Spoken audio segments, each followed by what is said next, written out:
Hi, I'm Jeff Faulkner, and I believe the setting of the Book of Mormon, where the Book of Mormon took place, was in Mesoamerica. So I'm a Mesoamericanist. Now, the Church of Jesus Christ of Latter-day Saints takes no official position on the geography of the Book of Mormon. But I do. I believe it was here. And here's my map. Before I want to do a quick review, and then I want to talk about an interesting combination of geographical features and weather phenomena that are hinted at in the Book of Mormon and that fit very well with the layout, the geography that the Mesoamericanists believe. Now, people are looking all over for the lands of the Book of Mormon, and they're finding a lake here and a lake there, and an isthmus here and an isthmus there, a narrow pass here and a narrow pass there, here a pass, there a pass, everywhere a pass, a river here, a river there, a mountain here, a wilderness there. Well, it's not that complicated.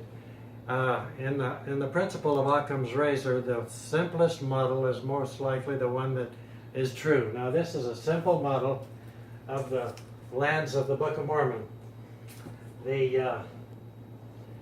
Let me quickly go through this for a review. The land of Nephi is highland Guatemala. The narrow strip of wilderness is the Motagua Fault Zone. The land of Zarahemla is the Grijalva River Basin, riverside in the Book of Mormon, surrounded by two roundabout wildernesses on the west and on the east. The east wilderness is to the east. The narrow neck of land is comprised of the land desolation and the land bountiful. There's a flood zone at the north part of the narrow neck of land, and a narrow pass and a narrow passage at the southern part of the narrow neck of land. There's only one narrow neck of land. It's called the narrow neck of land. There's only one pass. It's called the narrow pass, and so on. There's only one sea. It's called the sea. It's designated in its parts by directional adjectives: the sea north, the sea east, the sea south, so on. There are mountain ranges that the main one of the spine of these mountain ranges is called the Sierra Madre. It goes like this, but there's a gap in it at the Isthmus of Tehuantepec, the narrow neck of land, and this gap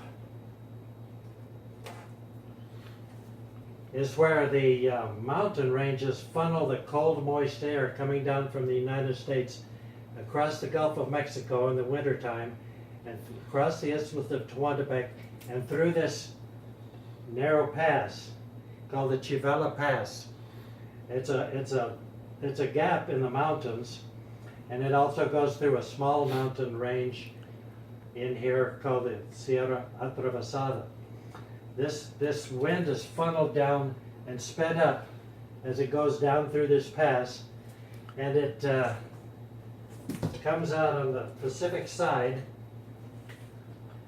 The winds are directed down this way by the mountains. This cold, moist, dense air, it cannot get across the mountains, so it's funneled down toward this pass, and the wind speeds up, and it comes out here and blows into the Pacific. Now, this is the narrow pass that the Nephites and others used to go from the land southward to the land northward. They had to get around this floodplain, the Coatzacoalcos riverine floodplain. And so that's why the Nephites went over to the land of Angola and David and Joshua and Jason and so on, up toward the Pacific and up across the land bountiful, making a big stand here and fighting for about 10 years in the land desolation. And a city desolation which has been discovered here, which we think is the ruined site of Giangula. And this is the Chabela Pass, which is a divider between the empires of the land northward and the empires of the land southward, even up till the time of the Spaniards. The Nahumans up here and the Zapotecan empires were kept from conquering the Mayans, and vice versa, by this narrow neck of land and narrow pass, which separated the two. The necessity of passing through this region is what separated the empires. Of course, the Spaniards had ships, and they didn't care. They were conquering everybody.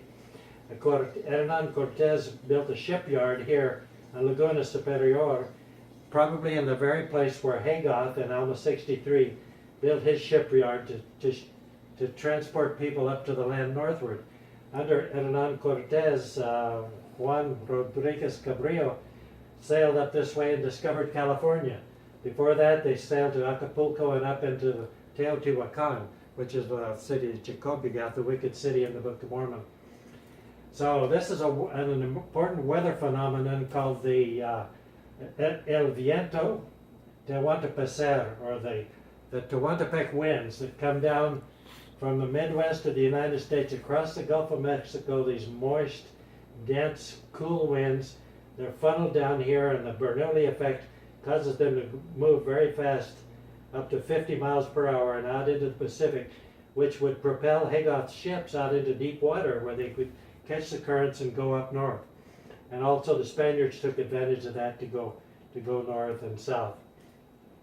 So to remind you, any people that worry about the directions on the Mesoamerican model, in the Mesoamerican civilizations, the land northward was a wedge, 134 degrees of arc. This was the land northward. The land eastward, or the direction eastward, was where the sun rises from solstice to solstice, winter to summer. And that was a 46 degree arc was eastward, 46 degree arc was westward, and 134 degree arc was southward. So this is the land southward, the land northward. The land southward was nearly surrounded by water. At this time the waters were higher. This floodplain was probably larger. At the time of Christ, some of these cities went underwater here, particularly the important city of Moroni. And probably the Isthmus of Panama was underwater at that time, so the land southward was nearly surrounded by water, there being a narrow neck of land between the land northward and the land southward. Now all of this regional information about the geography is found right in the center of the sacred text, the Nephite record, Mormon's Codex, the Stick of Joseph, or the Book of Mormon, right in the very center on pages 265 and 266.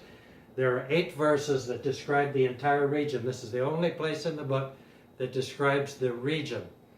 So you find it there in Alma 22, verses 27 through 34.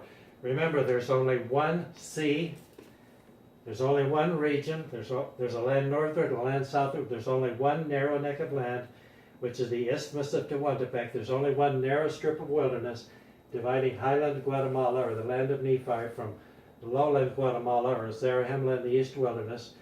Land Jershon and all these cities were in this northeast theater of war were up in here, and all the cities in the southwest theater of war were down there. That's recapping some of the earlier videos that I've presented. But this, anybody wants to look up this phenomenon of the El Viento Tehuantepec, or the Tehuantepec winds, and how they're formed over the United States and come down through here, and the fact that Haygoth built his ship on the Pacific coast side of Land Bountiful, this being Land Bountiful, the eastern side of the isthmus, Land Desolation being the western side of the isthmus, built his ships there to take advantage of these winds. And the narrow pass is what created these Tehuantepec winds, the winds of Tehuantepec. So that's an important point to keep in mind. And if anybody is trying to find, if anybody comes up with a better model to fit the Book of Mormon, I can't imagine what it could be. But let me know, and I'll eat a Tide Pod. Thank you.